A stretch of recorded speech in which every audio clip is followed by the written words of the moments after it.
Why don't you receive the rewards of your good deeds despite always doing good? That's one aspect.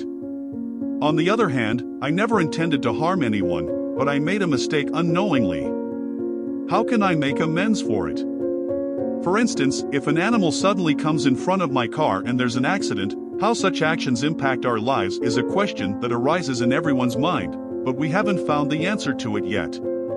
No matter how intelligent we consider ourselves, we still lack clarity about actions and their consequences. A famous verse from the Bhagavad Gita states that as you sow, so shall you reap. But if this is true, then why don't we receive the fruits of our good deeds? Today, I am going to share some principles about karma that will provide you with clarity. But before we delve into these principles, make sure to subscribe to this channel. Because in this channel, you get highly informative knowledge. You may have heard the first principle many times before, but today, you will understand it completely. The first principle is do your duty without worrying about the results. If you start calculating the results of your actions, you will never understand whether what you have received is the outcome of your good deeds or if something wrong happened to you as a result of your bad deeds. If it is true that if you do good deeds, you will get good results, and if you do bad deeds, you will get bad results. Why don't we come to know what results we receive from our actions? To dispel this doubt, we conducted an analysis.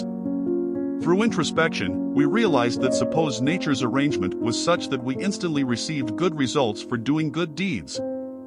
For example, if we helped someone and immediately saw the positive outcome of our actions, it means our mind would see that doing good deeds leads to good results. If a person experiences this, all the evil would vanish from the earth, and who would do bad deeds when they see the consequences of such actions? Now, let's understand this concept more profoundly. The entire earth is filled with individuals who have already realized that good deeds yield good results, and everyone has started doing good deeds. Whenever you perform any action, its outcome will be certain. You will know that if you did this action, you received this result. And that's why the essence of life diminishes. Whenever certainty comes into life, security sets in, and then what excitement remains in life? What enthusiasm will be left? We make efforts for anything only when we know whether we will attain it or not. We are caught in this dilemma, and to transcend this dilemma, we engage in action so that we can find out the ultimate result. Life is uncertain indeed. Every breath is uncertain. We don't know what will happen to us in the next moment, and that's the essence of life. The Supreme Being has not created any rule to ascertain His presence so that you can know whether God exists or not. You have to discover it yourself. The mind becomes so entangled in worrying about the results of actions that the significance of that action gets lost. Its totality gets lost. Human beings cannot perform actions with complete totality because their minds are surrounded by thoughts of the results of those actions. That's why those actions cannot be carried out in their entirety. We are unable to perform those actions with the whole picture, and this is the main reason why most of our actions end up unsuccessful. When you devote yourself and your attention entirely to the action without getting entangled in its future outcomes and worries, you perform that sequence with totality, completing the task with full dedication, which increases the possibility of the task being meaningful. Another principle is to keep your mind clear from the imprints of unintentional wrong actions, not letting them affect your thoughts and not tainting your mind. Whenever we make a mistake unknowingly, like when an animal suddenly comes in front of our car and an accident happens, such actions are done unintentionally. We didn't plan to do them intentionally. But a compassionate person's heart gets filled with compassion after such an accident. Their heart becomes deeply saddened, and it should be so because compassion is the greatest virtue in a human, which an individual without compassion lacks. They didn't even take their first step toward the divine, but that's a separate matter. Our concern is that when compassion arises in that compassionate person's heart towards the animal, their heart experiences immense pain and gets deeply hurt. But it is important to understand that such a karma happened unintentionally, so there is no need for us to be so distressed about it.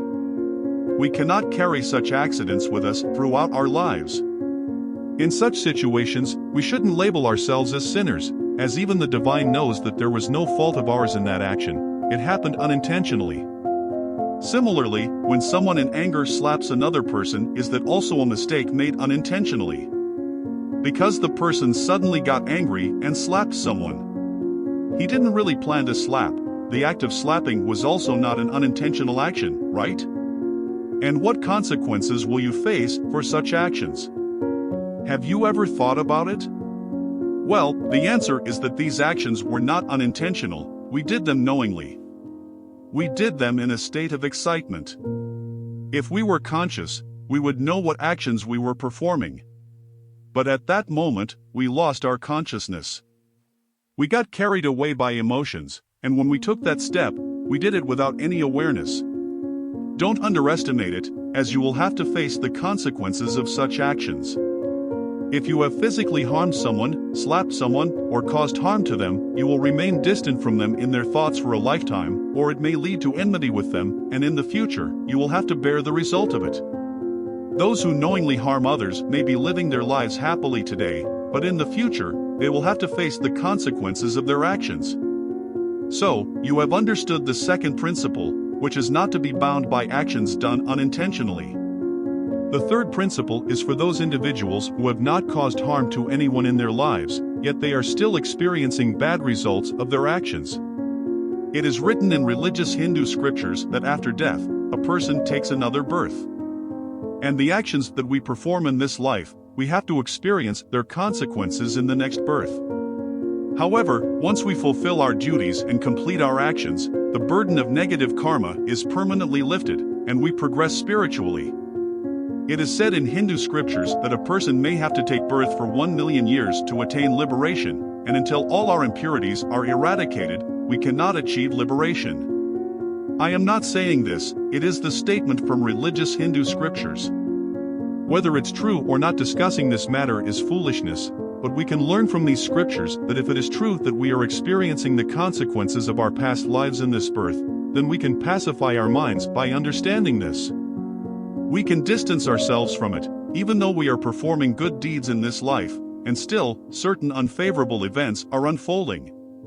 Now, we know that we are reaping the results of our past life's actions, they do not belong to this current life. What we are doing now is the result of your actions will be experienced in the future.